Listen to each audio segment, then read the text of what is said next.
జనాభా దామాషా ప్రకారం స్థానిక సంస్థల ఎన్నికల్లో రిజర్వేషన్ల సాధన లక్ష్యంగా కాచిగూడలోని ఓ హోటల్లో బీసీ సంక్షేమ సంఘం జాతీయ ఉపాధ్యక్షులు గుజ్జ సత్యం ఆధ్వర్యంలో జరిగిన బీసీ మేధావుల సదస్సులో రాజ్యసభ సభ్యులు ఆర్ కృష్ణయ్య, మండలి ప్రతిపక్ష నేత సిరికొండ మధుసూదనాచారి తదితరులు హాజరై మాట్లాడుతూ అసెంబ్లీలో బీసీల రిజర్వేషన్లను పెంచిన తర్వాతే కార్పొరేట్ ఎన్నికలు నిర్వహించాలని డిమాండ్ చేశారు.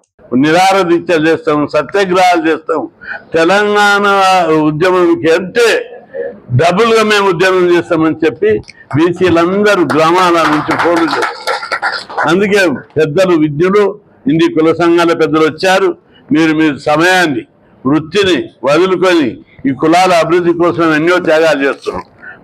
వ్యాపారాలు వదులుకున్నారు, ఈ కులాల కోసం అభివృద్ధి చేయాలని త్యాగాలు చేసారు. మిమ్మల్ని చూస్తుంటే ఒక్కొక్కరు నడిచి వస్తుంటే మంత్రుల్లాగా ఎమ్మెల్యేలాగా కనిపిస్తున్నారు. గ్రహించాల్సినటువంటి సందర్భం ఇది అనేటువంటి విషయాన్ని మనం చేస్తా ఉన్నాం.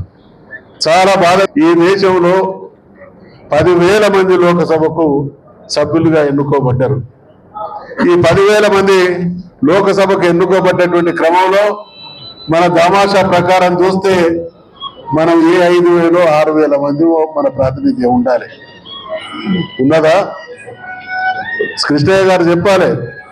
దేశంలో ఉన్నటువంటి నాకున్న అవగాహన మేరకు ఈ దేశంలో ఉన్నటువంటి ఆధిపత్య కులాలు, అది ఏ కులమైనా కావచ్చు, వారి ప్రాతినిధ్యం ప్రతి సందర్భం పార్లమెంటులో ఉంటా ఉన్నది.